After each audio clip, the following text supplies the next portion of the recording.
ஆகாய் 1ஆம் அதிகாரம் முதல் 3 வசனங்கள். ஆகாய் 1ஆம் அதிகாரம்.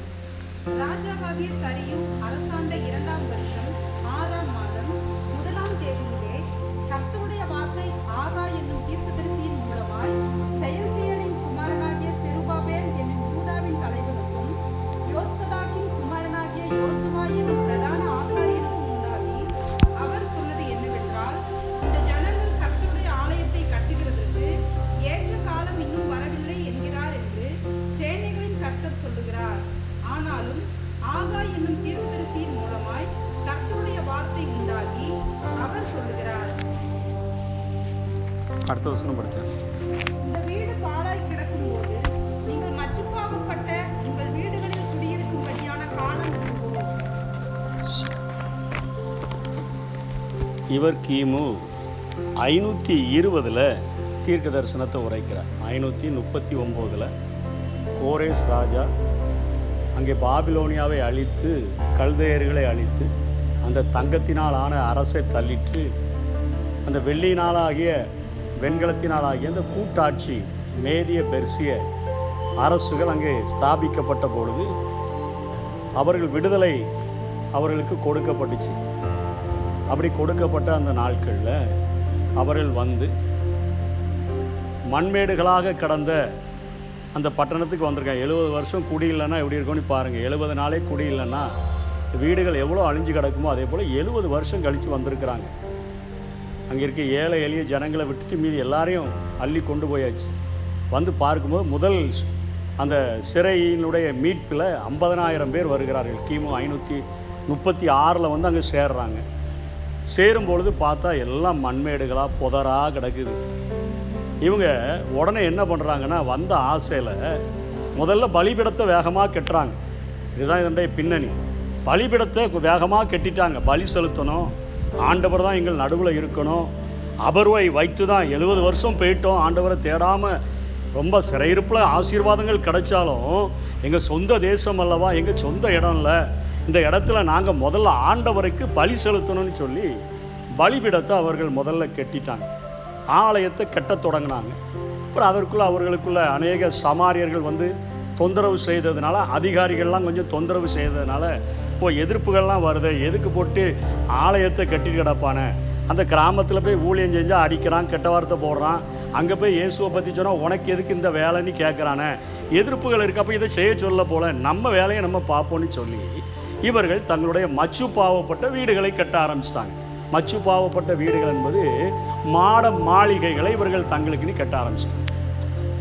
ஆலயம் கட்ட தொடங்கினா ஒரே சண்டையும் வழக்குமா இருக்குது. அது எதுக்கு நம்ம போய் கட்டு ஊழியம்னா சும்மா போய் ஒரு ஞாயிற்றுக்கிழமை ஒரு காணிக்கையை போட்டு ஆராதிச்சுட்டு வந்துட்டு போனால் என்ன, 4 பேர்கிட்ட சொன்னால் தானே நம்மளை ஒரு மாதிரி நினைக்கிறான் அப்படிங்கிற எண்ணங்கள் உருவாக தங்களுடைய வாழ்க்கையில் தங்களுக்கு மாட மாளிகைகளை ஏற்படுத்தி கொண்டு தங்களுடைய விளை நிலங்களில் போய் விதைக்கிற காரியங்கள், தங்களுடைய தொழிலை தொடங்கிட்டாங்க. விவசாயம், அந்த விவசாயத்தை அவர்கள் தொழிலை தொடங்கி அவர்கள் தங்களுடைய வீடுகளை கட்டி தங்களுடைய குடும்ப வாழ்க்கைகளை கட்ட ஆரம்பிச்சிட்டாங்க.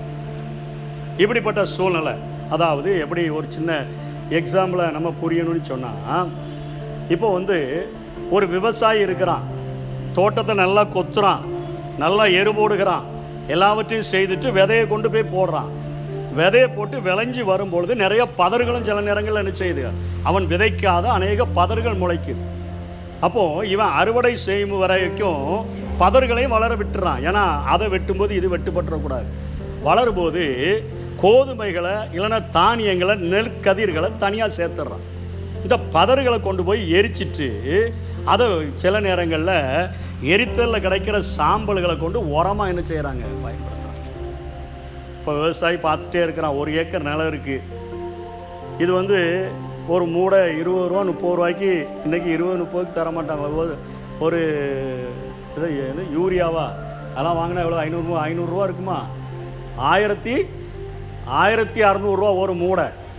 ஆனால் அதே விலையை விட ஒரு நெல் மூடை எவ்வளோ இருக்கும், அதை விட கொஞ்சம் அதிகமாக இருக்கும் தானியங்களின் விலை. இப்போ விவசாயி யோசிச்சுட்டே இருந்துட்டு பேசாமல் பூரா பதரை விதைச்சிட்டானே, அதை அறுவடை செஞ்சு எரிச்சு அந்த உரத்தை விற்கிற ஆளாக மாறிட்டானன்னு சொன்னால், ஒரு தானியம் விளையிற நிலத்தில் ஒரு நெற்கதிர்கள் விளையிற நிலத்துல, ஒரு வாழையை போட்டு பயிரிடுகிற நிலத்துல கொண்டு போய் ஒருத்தன் பதரை போய் விதைக்கிறதுக்கு இந்த நம்ம ஊர்லலாம் முளைக்குது. அதாவது என்ன, பார்த்தினா செடி, இதெல்லாம் வந்து பார்த்தினா செடி, ஓடமரம், இதெல்லாம் நம்ம வந்து சில நேரம் விறகுக்கு பயன்படுத்துகிற பார்த்தினா ஒன்றுத்துக்கும் உதவாது. எங்கள் பூ பூத்துட்டு நிற்கும். வீசிங், அதாவது நல்லா உழைக்கிறான் இந்தியர்கள்ங்கிறதுக்காக ஃபாரினர்கள் விதைத்து விட்ட அந்த காரியம்னு சொல்கிறாங்க. அதில் பட்டுட்டு வர்ற பூவில் பட்டுட்டு வர்ற காற்று நமக்கு படும்போது வீசிங் வருது, லங்ஸ் ஃபெயிலியர் கொஞ்சம் பாதிக்கப்படுதுன்னு சொல்கிறாங்க. நம்ம அடிக்கடி இங்கே மருந்தடித்து அதை அந்த செடிகளை காலி பண்ணுறதெல்லாம் பார்த்துருக்கோம். இங்கே முளைக்கிறது பூதா பார்த்தினா செடி. அப்போது அதை போய் ஒரு தோட்டம் பூதா விதைச்சி வச்சுட்டான்னு வைங்களேன். அதுக்கப்புறம் அது விளைஞ்ச உடனே அப்படியே மருந்தடித்து அதை வெட்டி எரித்து உரத்துக்கு கொண்டு வச்சானா அந்த விவசாயி பார்த்து நம்ம என்ன சொல்லுவோம்? தானியத்தை விளைவிக்காம ஒரு பதரை கொண்டு போய் விதைக்கிறாருன்னு வைங்களேன், அவரை பார்த்து என்ன சொல்லுவோம்? சொல்லுங்க, தூங்கிட்டு இருக்கிய போல தெரியுது. என்ன சொல்லுவோமா?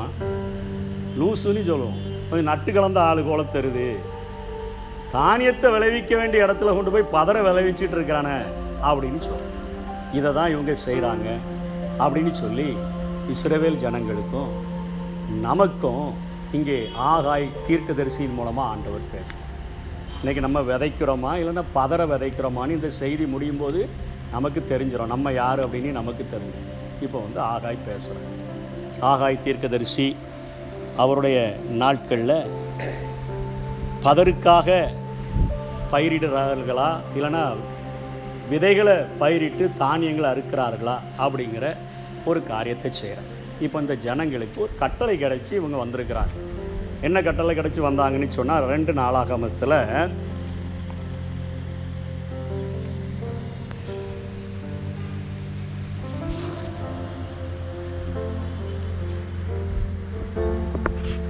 கடைசி அதிகாரம் 32-33 நினைக்கிறேன். படிங்க. 22-23 2 நாளாகமும் 36வது அதிகாரம் 22-23.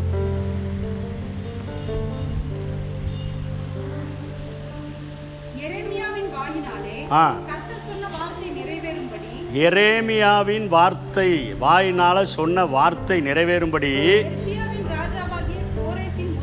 பெர்சியாவின் ராஜாவாகிய கோரேஸ், இவர் தான் பெல்சாத்சாரை கொலை செய்து அந்த படைகள் வெளியே நிற்கும் போது இவர் 1000 பேரோட தண்ணி அடிச்சிட்டு இருக்கிறார். அப்போ அந்த தேசம் அன்றைக்கு இரவோடு கூட பெல்சாத்சார் அழிக்கப்பட்டு மேதிய ஆட்சி அங்கே மலர்ந்து பெர்சியாவின் ராஜா தான் பெரிய அரசர் கோரேஸ்.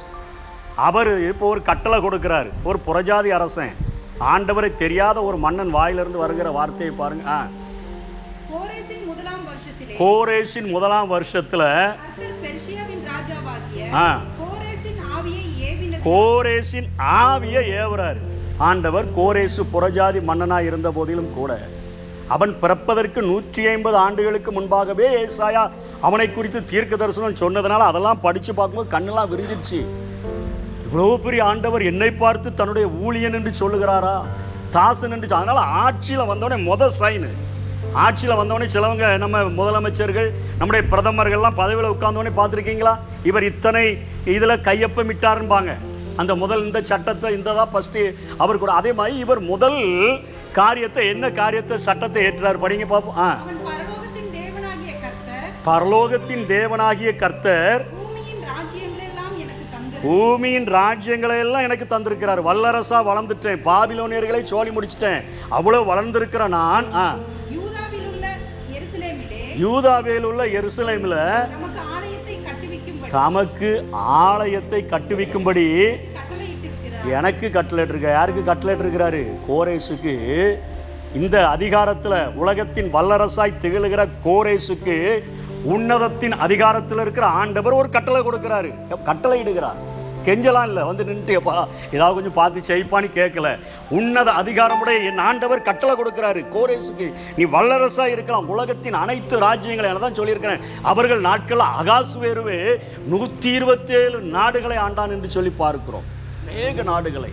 அலெக்சாண்டரே உலகத்துல மகா பெரிய வெற்றியை அவன் ஸ்தாபித்து கிரேக்க அரசு இந்த உலகத்துக்கு ஸ்தாபித்தவன். அப்போ இவர்கள் எல்லாரும் அவ்வளோ பெரிய வல்லரசை நிறுவினதுனால உன்னத அதிகாரமுடைய ஆண்டவர் அவனுக்கு கட்டளை கொடுக்கிறார். என்ன கட்டளை? திரும்ப படிங்க. அவருடைய ஜனங்கள் அவர்களுடைய ஜனங்கள் எல்லாரிலும் எவன் உங்களுக்குள் இருக்கிறானோ எவெல்லாம் உங்களுக்குள்ள இருக்கிறானோ அவன் போகட்டும், அவனுடைய தேவனாகிய கர்த்தர் அவனோடு இருப்பாரா. அவனோ தேவனாகிய கர்த்தர் அவனோடு இருப்பாரா. வேலை செய்யறவங்க கூட தான் அவர் இருப்பாரு.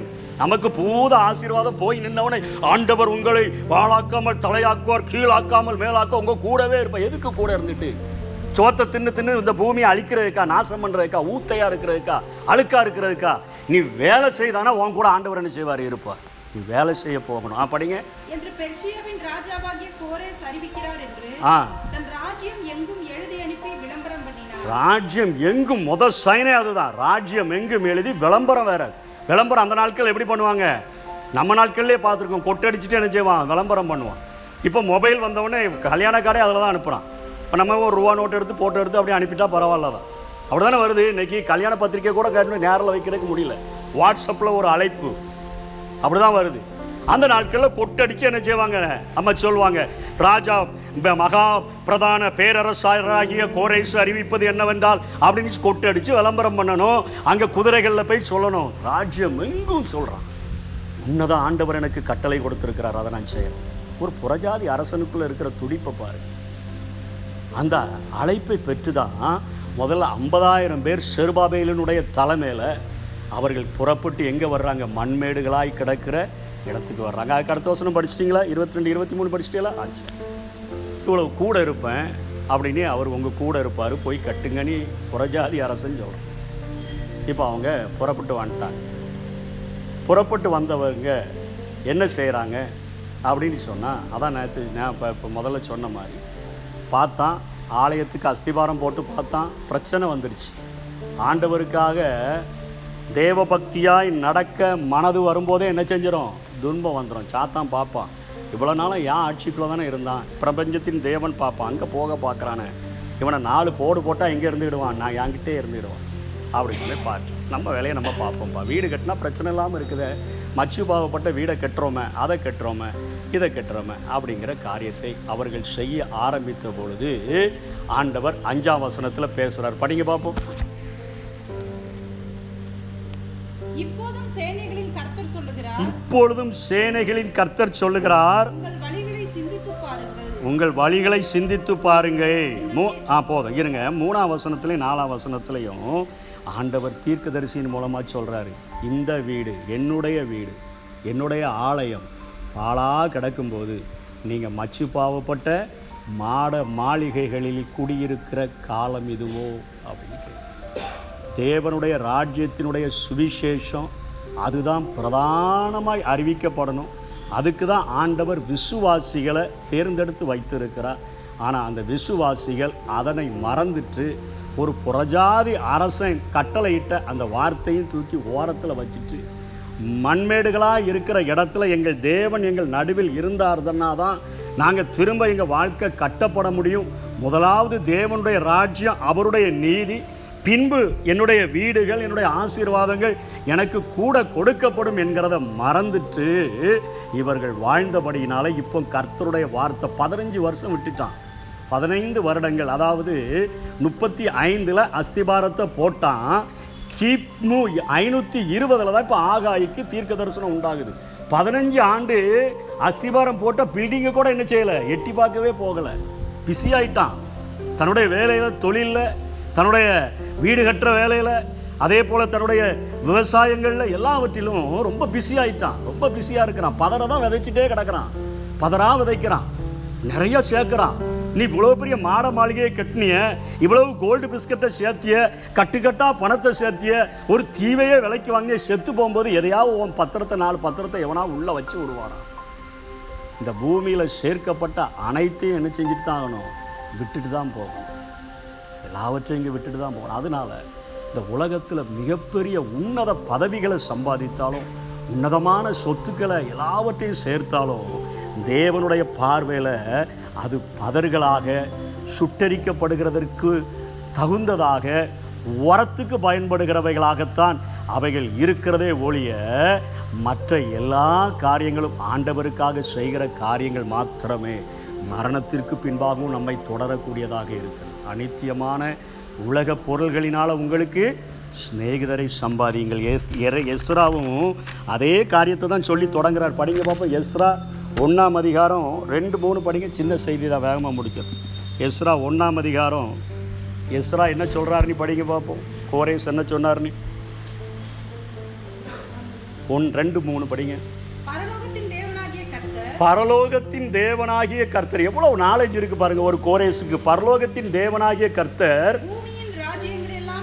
பூமியின் ராஜ்யங்களை எல்லாம் எனக்கு தந்தொருளி.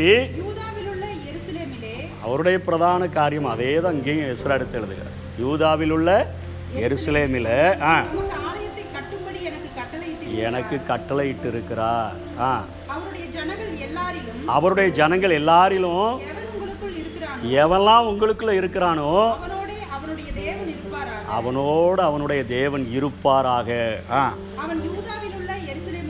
அவன் யூதாவில் உள்ள எருசலேமுக்கு போய்,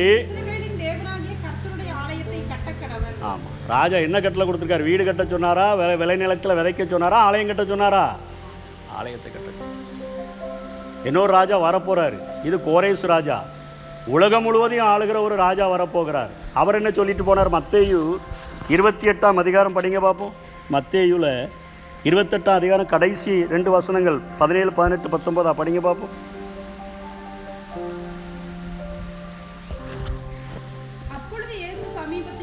அப்பொழுது இயேசு சமீபத்தில் வந்து பரலோகத்துக்கு போக போறாரு. சமீபத்தில் வந்து அவர்களை நோக்கி,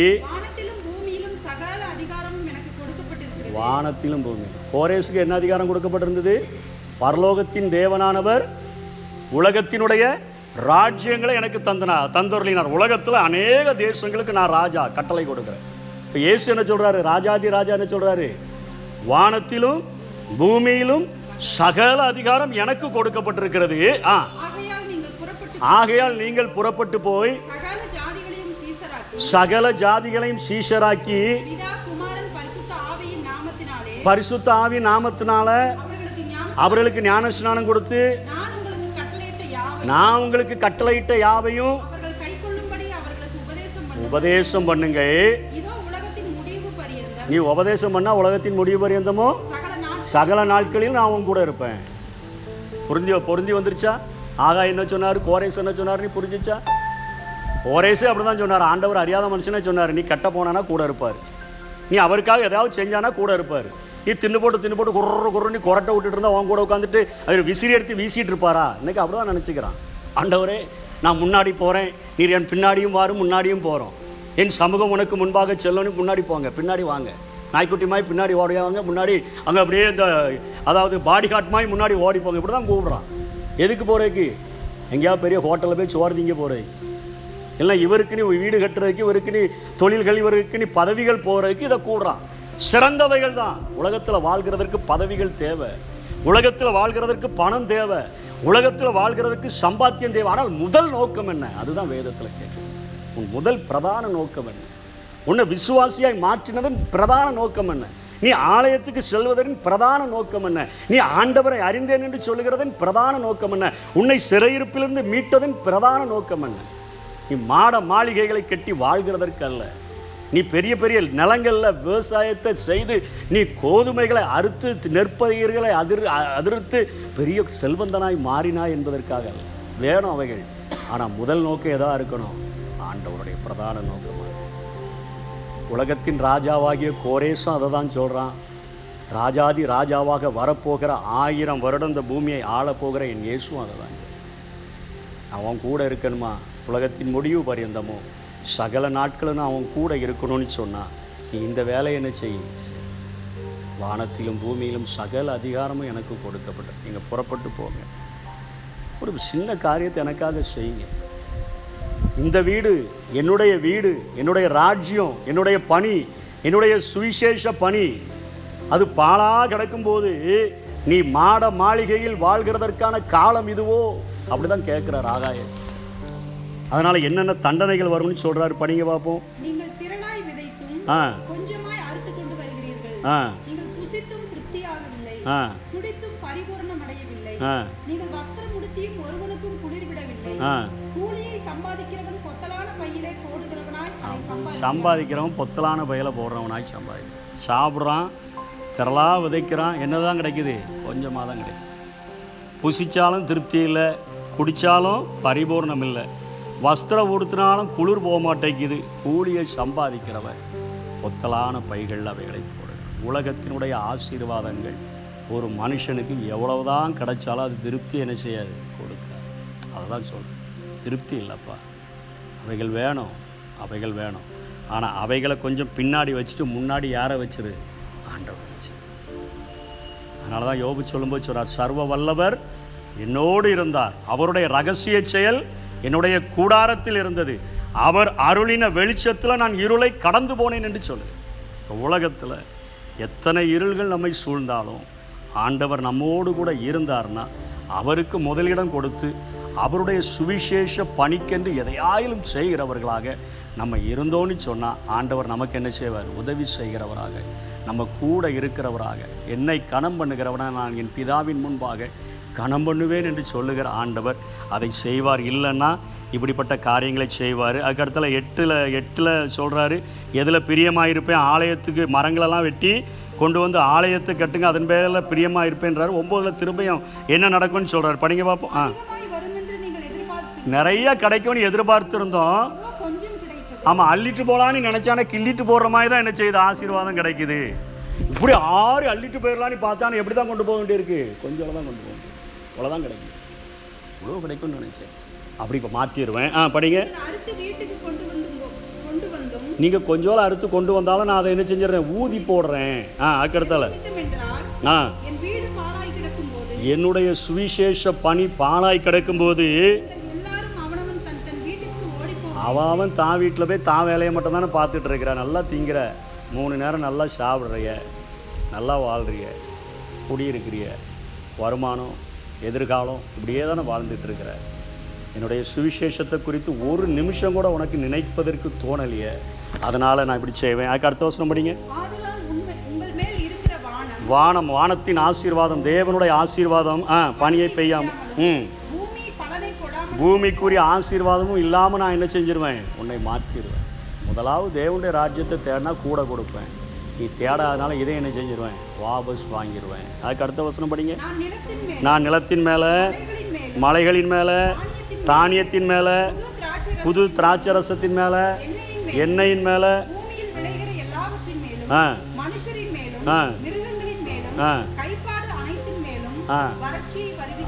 பேசிக் நீட்ஸ் எல்லாவற்றின் மேலும் நான் என்ன செஞ்சிருவேன்? வறட்சியை நான் வருவிப்பேன் என்று சொல்லி ஆகாய் மூலமாக சிறையிருப்பிலிருந்து வந்த தீர்க்கதரிசிகளில் முதல் சத்தமாக அந்த ஜனங்களுக்கு இவர் என்ன செய்கிறாரு? பேசுகிறார். இதுக்கு முன்னாடி உள்ளவங்கெல்லாம் எப்போ தீர்க்க தரிசனம் சொன்னாங்க? சிறையிருப்புக்கு முன்னாடி தீர்க்க தரிசனம் சொன்னாங்க. ஆகாய் 70 வருஷம் கழித்து வந்த பிறகு தீர்க்க தரிசனம் சொல்கிறார். அதுக்கு அடுத்தால இருக்கிறார் ஒரு ஆள் சகரியா, அவரும் சிறையிருப்பு கழித்து வரும்போது ஆகாயோடு கூட சேர்ந்து அவரும் தீர்க்க தரிசனம் சொல்கிறார். அவர் இன்னும் கொஞ்சம் ஆழமாக வெளிப்படுத்தலாம் வச்சு பேசுகிறார். அதுக்கப்புறம் மல்கியா கடைசியாக பேசி முடிச்சிட்டார். இப்போ தான் அடிபாடுபட்டுட்டு வந்திருக்கிறாங்க. அதனால் கொஞ்சம் வேலை செய்து, தீர்க்கதரிசி பேசின உடனே கொஞ்சம் வேலை செய்து என்ன செய்கிறாங்கன்னு பார்ப்போம். அப்பொழுது 12 படிங்க பார்ப்போம். செருபாபேல் என்பது யோயாக்கீன் அப்படின்னு ஒரு ராஜாவை பிடிச்சிட்டு போனாங்கல்ல, அவனுடைய பேரன் என்று அறியப்படுகிறார். அப்படிப்பட்டவர் இப்போ வந்திருக்கிறார், ஆளுநராக வந்திருக்கிறார், எருசலேமுக்கு ஆளுநராய் வந்திருக்கிறார். அவரும் யோத்சதாக்கின் குமாரனாகிய யோசுவா என்னும் பிரதான ஆசாரியனும், ஜனத்தில் மீதியா வந்திருக்கிறான்ல 50,000 பேர் வந்தாலும் அதில் அனைவரும் தேவனாகிய கர்த்தருடைய சத்தத்துக்கும் 2 போட்டாதான் கேட்குறான். 70 வருஷம் போட்டு நொறுக்கி எடுத்ததுனால கர்த்தருடைய சத்தத்துக்கும் கீழ்ப்படுகிறான், தீர்க்கதரிசியின் சத்தத்துக்கும் கீழ்ப்படுகிறார்கள், பயந்தார்கள். இப்ப பாக்குறதுக்கு தீர்க்கதரிசி தூதன்மாய் தெரியுது. கர்த்தருடைய தூதனாகி ஆகாய்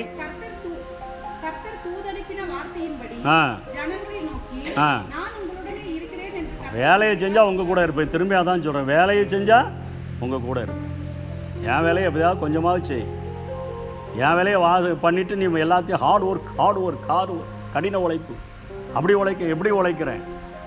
பதரை சம்பாதிப்பதற்கு சமம், பதரை விதைப்பதற்கு சமம், பதரை அறுவடை செய்கிறதுக்கு சமம். நீங்களே கொஞ்சம் உட்கார்ந்து யோசித்து பாருங்க. நம்முடைய மரணம் நியமிக்கப்பட்ட பின்பு மறித்த பின்பு ஏதாவது ஒன்றையாவது கொண்டு போக முடியுமா? அதை நான் சேர்த்ததுங்க, நான் முதலாக சம்பாதிச்சு வாங்கினதுங்க, அதை மட்டும் எனக்கு தந்துருங்க, நீ தூக்கிட்டு போக முடியுமா? நீங்கள் உள்ளே படுத்து கிடந்து தூக்கி உள்ளே போட்டாலும் உங்களுக்கு தெரியாது. கண்ணை மூடின பிறகு எதை வச்சான் எதை எடுத்தான், காது இருந்தால் காது இல்லையா அப்படிங்கிறதே நமக்கு தெரியாது. காலில் கீழே எதை ஏதாவது போட்டிருந்தேன்னா கழட்டி பார்ப்பான், இல்லைன்னா விரலை வெட்டிடுவான். அப்படி தானே நீங்கள் அவன் வெட்டாட்டாலும் நீங்கள் முக்கும்போது எவனா பார்த்துட்டு தான் அவன் போய் வெட்டி போடுவான். ஒன்றையும் கொண்டு போக முடியாது, விரலை இழந்து தான் போக வேண்டியிருக்கும். ஆனால் அப்படிப்பட்ட காரியங்கள் நடந்துவிடும். அதனால் இவங்க ஆலயத்தில் திரும்ப என்ன செய்கிறாங்கன்னா 14ஆம் வசனத்தில் ஆண்டவர் அவர்களுடைய ஆவியை ஏவினபடினால தங்கள் தேவனாகிய கர்த்தருடைய ஆலயத்தில் வேலை செய்தார்கள் என்று சொல்லி அந்த தேதியை போட்டு 2ஆம் வருஷம் 6ஆம் மாதம் 24வது தேதியில் கிமு 520 தீர்க்க தரிசனம் உரைத்த ஆகாயினுடைய வார்த்தையையும் கர்த்தருடைய வார்த்தையும் கேட்டு அவர்கள் கீழ்ப்படிந்தார்கள். இன்னைக்கு நம்முடைய வாழ்க்கையிலையும் உலக பிரகாரமான பணிகள் நிறைய இருக்குது. அதுக்காக தான் நம்ம இப்போ வந்திருக்கிறோம் இல்லையா? வேலை செய்கிறதற்காக வந்திருக்கிறோம். ஆனால் நம்முடைய இருதயத்தில் ஒரே ஒரு காரியம் இருக்கணும். வாழ்கிறதும் உழைக்கிறதும் எதற்கு தான் உழைக்கிறோம்? இதுக்கு தானே. ஒரே ஒரு ஜான் வயிற்றுக்காக உழைக்கும். இது நிரம்பலைன்னா, இது பசியாக இருந்ததுன்னா நம்மளால் என்ன செய்ய முடியாது. பசி வந்திட நம்மால் நல்லா எழுதியிருக்கோம். 10 பறந்து விடும் அல்லவா. இந்த ஒரு ஜான் வயிற்றுக்காக வாழ்க்கை. அப்போ இந்த ஒரு ஜான் வயிற்றுக்காக வாழ்கிற வாழ்க்கையில் எனக்கு கிடைக்கிற பதவிகள், எனக்கு கிடைக்கிற அந்தஸ்துகள், எனக்கு கிடைக்கிற பெயர்கள், எனக்கு கிடைக்கிற புகழ்கள், இவைகள் எல்லாமே என் வாழ்க்கையில் பதறு போலத்தான் வேணும். ஆனால் அது பதறு என்கிற ஒரு அறிவு நமக்கு என்ன செய்யணும்? ஒரு காரியம் தெரியும். இந்த உலகம் முழுவதையும் சம்பாதித்த அலெக்சாண்டரை பார்க்கிலும் நாய்கிட்ட கடிபட்டு கீழே விழுகிற ஒரு பிரெட்டை தூக்கி சாப்பிட்டானே, அவன் தான் யாரு? உயர்ந்தவன், ஐஸ்வர்யவான். நரகத்தில் போய் கிடக்கிறான். இந்த உலகத்தில் நம்ம சம்பாதிக்கிற சம்பாத்தியங்கள், நம்முடைய பதவிகள், நம்முடைய அந்தஸ்துகள், நம்முடைய பேருக்கு பின்னாடி போடுகிற நம்முடைய பட்டங்கள், இவைகள் ஒன்றுமே பரலோகத்தில் நம்ம என்ன செய்யாது? கொண்டு போய் சேர்க்காது. நரக அக்கினிக்கு நம்மை கொண்டு போய் தப்புவிக்காது. இவைகள் கொண்டு போய் அங்கே தப்புவிக்க முடியாது. நரக புழுவில் கிடந்து சாகணும். ஆனால் நம்ம என்ன செஞ்சுக்கிட்டு இருக்கிறோம்? இங்கே இருக்கக்கூடிய காரியங்களை பதர்களை பிரதானமாக வச்சுட்டு உள்ளான மனுஷனி ஒருவன் கிடக்கிறான், அவனை பட்னி போட்டு சாகடிக்கணும். அவனுக்கு வசனம் கொடுக்கணும். திருவசனமாகிய ஞான பால் அவருக்கு குடிக்க கொடுத்தாதான் அவர் வளருவார். யாரு? உள்ளான மனுஷன். உள்ளான மனுஷனை எப்பவுமே நம்ம ஐசியூல தான் வச்சிருக்கிறோம்.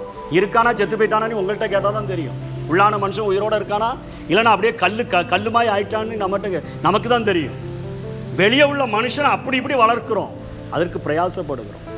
உள்ளான மனுஷன் அறகுற உயிரில் கிடக்கிறான். நீங்கள் வளரும்படி புதிதாக பிறந்த குழந்தையை போல திருவசனமாகிய ஞானத்தின் மேல உள்ளான மனுஷனுக்கு, உனக்கு நான் இவ்வளோ கோல்டு பிஸ்கட் சேர்த்து வச்சிருக்கிறேன், கட்டுக்கட்டா பணம் சேர்த்து வச்சிருக்கிறேன், இவ்வளோ பத்திரம் சேர்த்து வச்சுட்டேன், இவ்வளோ சம்பாதிச்சிருக்கிறேன், என் பேருக்கு முன்னாடி ஒரு பெரிய பட்டம் போட்டிருக்கிறேன், பதவி போட்டிருக்கிறேன், நான் செத்தப்புறம் எனக்கு செலவு வைப்பாங்க, மாலை போடுவாங்க. இவைகள் எல்லாம் உள்ளான மனுஷனை என்ன செய்யாது? எழுப்பி விடாது. வளர ஒரு இஞ்சி வளரச்சு பட்னியாவே தான் கிடக்கும். அதனால நமக்கு தெரியணும், முதலாவது தேவனுடைய வசனங்கள். அதுதான் விதை. அதுதான் விதை. கட்டுக்கதைகளாக தான் இன்னைக்கு பேசுகிறான். பூத உலக பிரகாரமான ஆசீர்வாதம். இந்த ஒரு ஜான் வயிற்றுக்கு தான் பிரசங்கமே பண்ணுறான். செய்திகளை பாருங்க. கர்த்தர் ஒன்று கண்ணீரை துடைப்பார், கவலைகளை மாற்றுவார். ஆனால் ஒன்னே தானே தாளாட்டுகிறான். அதையே நம்பி அதையே அணைத்து கொண்டு வாழ்கிறோமே. விதையை தர்றது இல்லையே.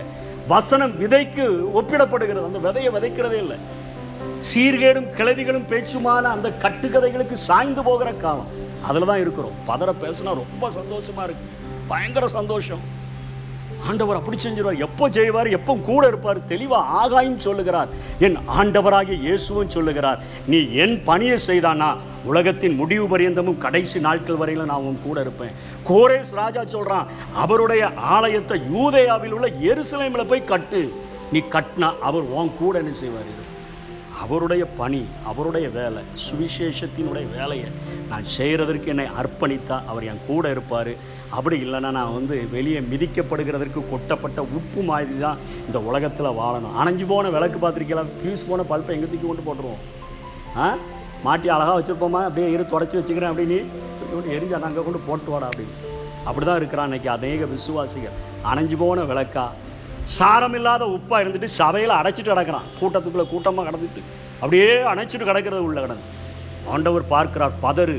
அவர் பார்வையில் நம்ம பதறா தெரியும், கோதுமை மணியா தெரியல. இடத்த அடைச்சிட்டு உலகத்தை அடைச்சிட்டு சாப்பிட்டு கிடக்கிறிய. அவ்வளோ ஒரு பரிதாபமான ஒரு நிலைமையோடு கூட ஆண்டவர் பார்க்கிறார்.